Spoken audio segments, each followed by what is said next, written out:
Kanchipuram Varamahalakshmi Silks, the Grand Banarasi Mela. First time ever in Hyderabad starting from November 1st.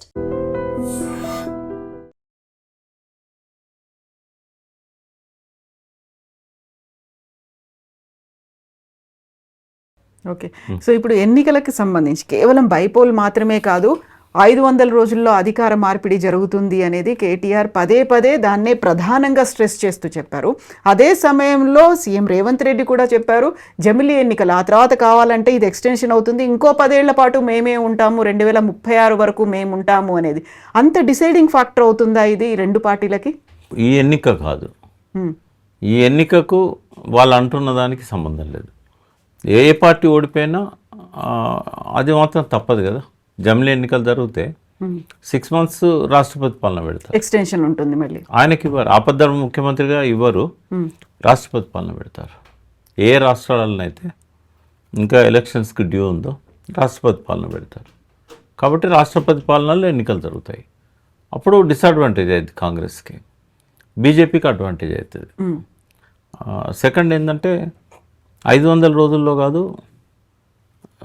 5 నెలల్లో కూడా ప్రభుత్వాన్ని పడగొట్టాలనుకుంటే బీఆర్ఎస్కు పూర్తి అవకాశాలు ఉన్నాయి. ఓకే, ఆ ఫార్ములా ఉంది. బట్ కేసీఆర్ దానికి సిద్ధంగా లేడు. ప్రజలు రియలైజ్ కావాలి, ఆ పాలన సమయం పూర్తయిన తర్వాతనే మనం పోదామన్న దాంతో ఉన్నారు ఆయన. ఒకవేళ ఆయన ఈ ప్రభుత్వాన్ని పడగొట్టాలనుకుంటే ఫస్ట్ 1 yearలో పడగొట్టేవాడు. ఫార్ములా ఉన్నా కూడా ఆయన వెయిట్ చేస్తున్నాడు. ఇంకొక మైనస్ పాయింట్ ఏంటంటే మొత్తం కేటీఆర్ మీద వదిలేశాడు. కనీసం మనం ఎక్స్పెక్ట్ చేసినట్టుగా లాస్ట్ టైం డిస్కషన్లో ఆ పోలింగ్ ప్రచార సమాప్తి రోజు ఒక వీడియో అయినా రిలీజ్ చేసి అరగంట కనీసం మాట్లాడినా బాగుండేది, వీడియో రిలీజ్ చేసినా బాగుండేది. ఏది చేయలేదు. అంటే ఓవర్ కాన్ఫిడెన్స్ అనేది కొంత అక్కడ కనబడ్డది కేసీఆర్ లోపల.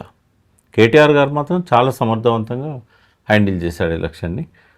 ఈ ఎలక్షన్లో గెలిచినా ఓడినా బీఆర్ఎస్కి ఏంటంటే ఒక అగ్రెసివ్గా ముందుకు వచ్చిన నాయకుడిగా కొంత ప్రజల్లో ఇతను మారుతున్నాడు, కొంత మారిండి, ఇదివరలా లేడు, తన లీడర్షిప్ క్వాలిటీస్ను తను చెప్పగలిగాడు బయటికి అనేది మాత్రం కేటీఆర్కి ఆ క్రెడిబిలిటీ వస్తుంది.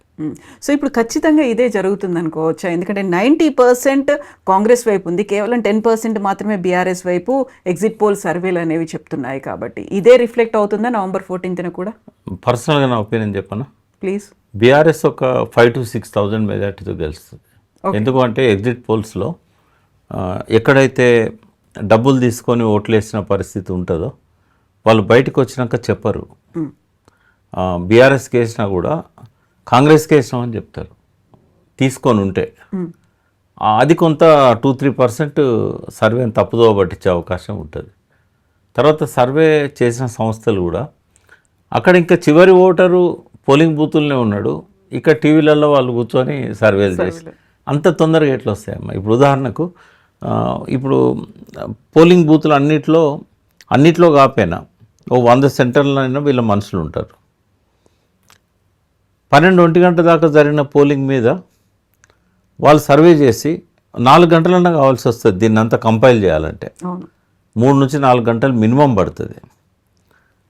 ఆ టైం కూడా తీసుకోకుండా 7 నుంచి సర్వేలు ఇవ్వచ్చానంటే 7 వచ్చి కూర్చున్నారు. అప్పటికే సోషల్ మీడియాలో వైరల్ అవుతున్నాయి. అంటే వాటినైతే నేను నమ్మను. మిషన్ చాణక్య రాత్రి ఎప్పుడో 9:30-10 గంటలకు వాళ్ళు చాలా లేట్గా వాళ్ళు ఇచ్చారు. వాళ్ళకు కొంత క్రెడిబిలిటీ ఉంది, వాళ్ళు బీఆర్ఎస్కి అనుకూలంగా ఇచ్చారు. ఇంకో సంస్థ కూడా క్యూ అనే పేరుతో ఏదో వస్తుంది, వాళ్ళు కూడా 10 o'clock ఇచ్చారు. వాళ్ళు చెప్పారు ఓపెన్గానే, అంత తొందరగా మేము ఎట్లా ఇచ్చేది, 132 సెంటర్లకు వెళ్ళి మేము సేకరించి ఆ లాస్ట్ ఓటేసిన తర్వాత కదా అని. ప్లస్లు మైనస్లు ఉన్నాయి ఈ సర్వే సంస్థలకు, బట్ కొట్టిపడేసే పరిస్థితి లేదు. డెఫినెట్గా మనము కన్సిడర్ చేయాల్సిన అంశాలు ఈ సర్వేలలో చాలా ఉన్నాయి.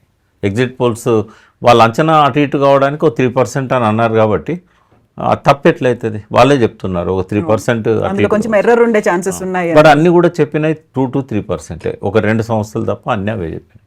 కాబట్టి మనము నిరాశపడాల్సిన అవసరం లేదని 2 పార్టీల వాళ్ళకు కూడా, బీఆర్ఎస్ వాళ్ళు నిరాశపడాల్సిన అవసరం లేదు, కాంగ్రెస్ వాళ్ళు పొంగిపోవాల్సిన అవసరం లేదు.